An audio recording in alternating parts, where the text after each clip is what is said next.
can just call me Jay. That's what my friends call me. That's what I go by. I just go by Jay. My work experience, I joined the Navy when I was 17 years old. I had a secret security clearance. There's different levels of security clearance. There's like a lower level, then there's a secret, which is what I had, which is like a mid-level, and then there's a top secret. I did not have a top secret clearance, so there's a lot that I don't know. But I did have a secret clearance. So it's basically the mid-level security clearance for the government that I had, and I did that job for 8 years. I worked in operational intelligence specifically. The radar navigation, there's a limited scope of what we're able to see. Now, granted, this is 15 or 20 years ago. What I mean by that is, with it being 15 or 20 years ago, the technology nowadays on the new warships, I would imagine, are just off the charts advanced compared to what we had, 20 years ago in the early 2000s when I was doing deployments for the Navy. We're looking at the scope of the radar. Now, this is just going off of the actual screen that we can see. Now, there's 3 different screens. There's the basic radar screen where we have this limited scope where it only goes out like 25 miles, right?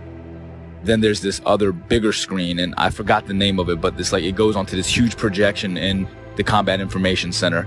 Basically is where all of the information is housed. And on this huge screen, we can actually zoom out and see a significant portion of our area of responsibility. I can't say the exact number. Again, a lot of this is classified. Basically, when we zoom out onto this large projectile screen, it goes in and out, right? So the reason why we're able to zoom in and then pull back out is just for accuracy. So if we're looking at something that could just be like a buoy in the water, right? Just one of the little tiny buoys that the ships can use as kind of placements to track where they're going, that can be mistaken for an actual like small watercraft. So we have to be able to differentiate between that and some of the ships that we're looking for, because some of the deployments we're on, we're out there looking for drug ships, we're looking for other types of ships, submarines, basically just to keep a track of everything. That's basically what the Navy and Coast Guard do. They want to make sure that they know what's going on in the seas, and that's kind of the way the United States Navy operates. They're basically dictating what happens in international waters. As we zoom out to look at the larger scope of things, once we verify that, we're able to zoom out over a large distance. Now, over this screen, at the time, I was like 18 or 19 years old. All right, when I was doing this job, I wasn't thinking about flat earth and any of this other shit. I was still indoctrinated and under the assumption that the earth is a spinning ball. I never thought about flat earth or anything like that, but I always thought it was weird that as I'm looking at this massive radar screen, I always used to think, how come we're looking at this and I can see, like, we're off of the coast of Argentina, for instance, right? Like, how is it that I can see this far out and it's not like over the horizon or curve, because it's so far?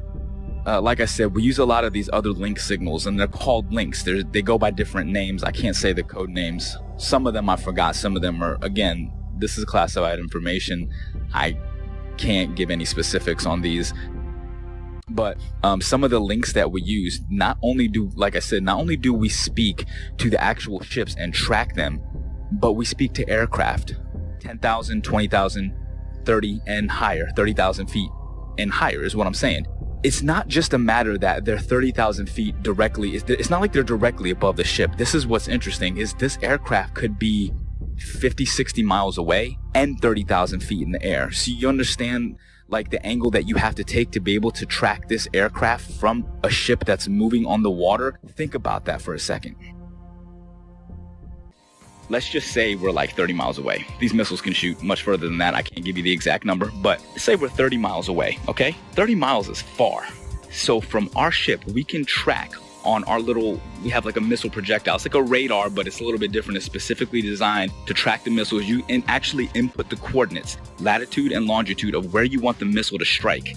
Really, really high precision accuracy. Really accurate.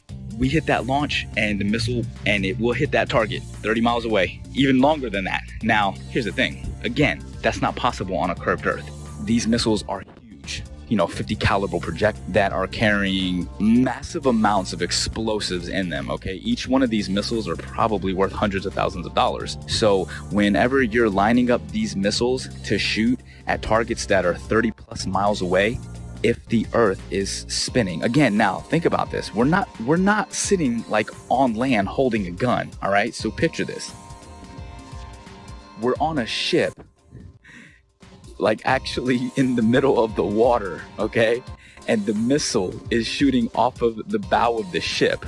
So if the world is a spinning ball and we're on this curved Earth with water and we're spinning 600 miles per hour through infinite space, I'm pretty sure that it would be physically like it wouldn't even make any kind of sense on a physics type level to be able to shoot a missile from a spot in the water on a spinning ball to pinpoint accurately hit another spot. Simply does not rotate. A waypoint would be like this. Like, let's say we're out in the middle of the water and we want to hit a target that's like directly to our west, 15 miles away. But that target is able to track our missile coming at them. We don't want that target to know where the missile's coming from, so we can put in waypoint. And a waypoint would be like putting a point out like 20 miles east, and then another point like 15 miles north, and then another point like 10 miles south of that, and then put in our target. You see what I'm saying? So the missile doesn't go directly from the ship to the target. The missile will actually fly to the latitude and longitude of the waypoints that are put in, and then it will curve from there and it will hit all the waypoints and then attack the target. How is that possible on a spinning Earth? If the Earth is moving at 600 something miles per hour or whatever they say it is, there's no way that missile could stay. There's no way that missile would be able to keep track. Do you understand what I'm saying? At least that's how I'm looking at it. It may be a little bit harder to visualize if you actually weren't seeing it the way that I would see it, or there, or understanding and putting in the coordinates or seeing how this actually worked out. But I'm telling you, like, from my perspective, that is one of the things that makes it virtually impossible to accept the globe as this. Well, it's a fake lie. It's a theory. It's garbage is what it is.